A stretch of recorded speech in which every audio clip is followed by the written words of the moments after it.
So I wanted to take a few minutes and talk about power generation in a survival environment in space engineers, and an idea that I had that I put into play here on this dedicated server that I have with my wife um, for a wind trap. A wind trap. Normally the context you hear, in movies and stuff about a wind trap, like the only thing I can think of is from the movie Dune. There's wind traps kind of underneath the desert there, and the idea is they harness wind and evaporate moisture, but to produce water. Now, I'm not producing water directly. What I am doing though is producing power. In space engineers and survival, as most of you probably know, if you need to have sufficient power generation for your grid, whether that's a base or a ship or whatever. In the case of a base, you may actually need additional power generation because not only do you have to power, all the stuff in your base, but you also need to potentially recharge the batteries of, ships that have docked with you and that kind of thing, right? Um, so my wife and I in our dedicated server here, we've built a pretty substantial base. It's multi-level. Like this is the hangar level here. There's a lower level that has all of the, industrial stuff, the O2 generator and assembler and refinery and all those kinds of things, right?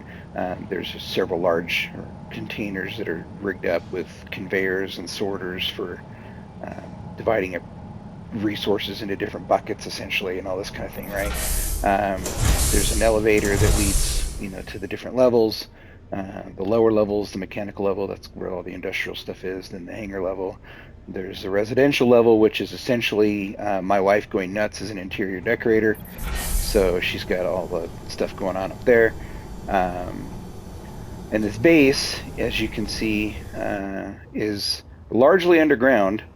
And the reason that it is underground is that uh, in survival, as many of you probably know, there is a shortage, like a patch quite a while ago, even like before Space Engineers came to PlayStation.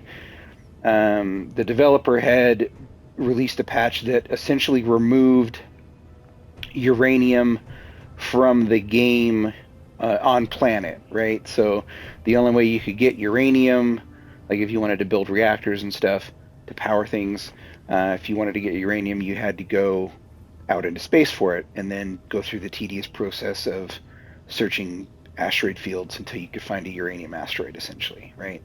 Um, but they also have a mechanic for meteor storms.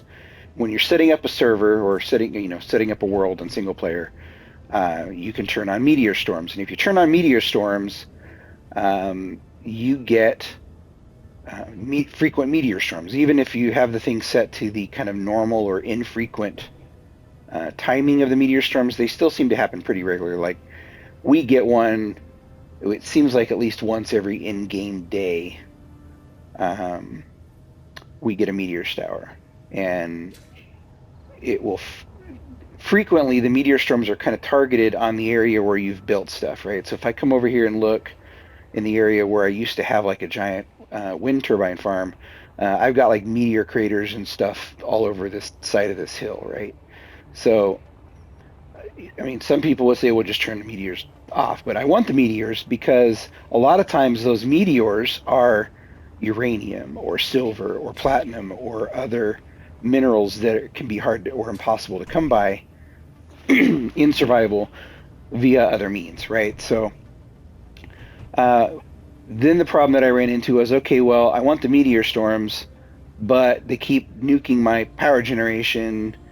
I tried putting turrets over there to defend the power generation, but the turrets, unfortunately, their AI leaves something to be desired, and the turrets frequently did more damage to my wind turbine farm than the meteors that they were shooting down.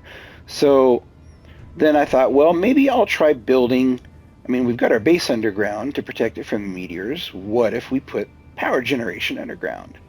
So I came in my mining ship and basically excavated a enormous crater in the ground, um, with as small of a profile as possible, visible from the surface. What is there, I kind of capped over with heavy armor just to seal it off. But basically, there's a giant vertical shaft in the ground. This could be a horizontal shaft if the terrain lends itself to that instead.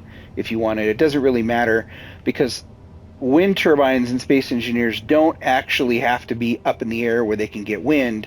They just have to have sufficient clearance around them on all various sides for a certain number of blocks of space, and then they will get, optimal power generation. If I go and look in my control panel, I'm not going to do it right now because I'm sitting here hovering, and eventually I'll run out of hydrogen fuel and fall to my death. So, but all of these wind turbines, if I go look in my control panel, they all have optimal power generation. So they're all generating, 430 or ish, megawatts of power each, right? And I've got something like 24.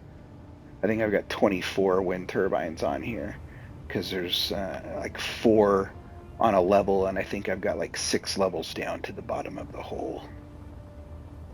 Right, so it goes way, way down in here into the earth, and I could extend this farther if I needed to. Like if I suddenly get to a point where I need more power generation, I could easily just excavate around here more, and then build another layer.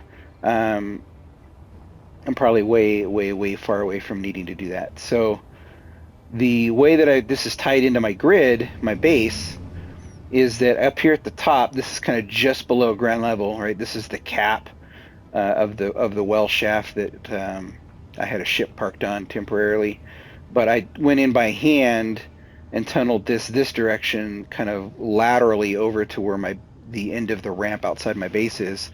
So as long as basically the windmills are connected to blocks that are touching the rest of your grid, then they'll provide power to that grid, right? So the rest of this I excavated with a mining ship, because it would have taken me, I don't know, like 47 years or something to do this with a hand drill. But so anyway, that's all excavated. I got a bunch of windmills in there. The clearance I found to get the optimal spacing, I think it was something like 8 or 10 blocks. Basically, you can't put like windmills like next to each other, boom, boom, boom, boom, boom, because then they don't. I mean, you can do it, but they won't generate very much power, right? To get optimal power, so bang for your buck material wise, which is important in survival. So if you count between windmills, you need 1, 2, 3, 4, 5, 6, 7, 8, 9. You need like 9 blocks in between the windmills. I think it was 9. Yeah. So you need 9 blocks in between. So basically, like every 10th block is where I would build off a new level, and then now I got my power generation.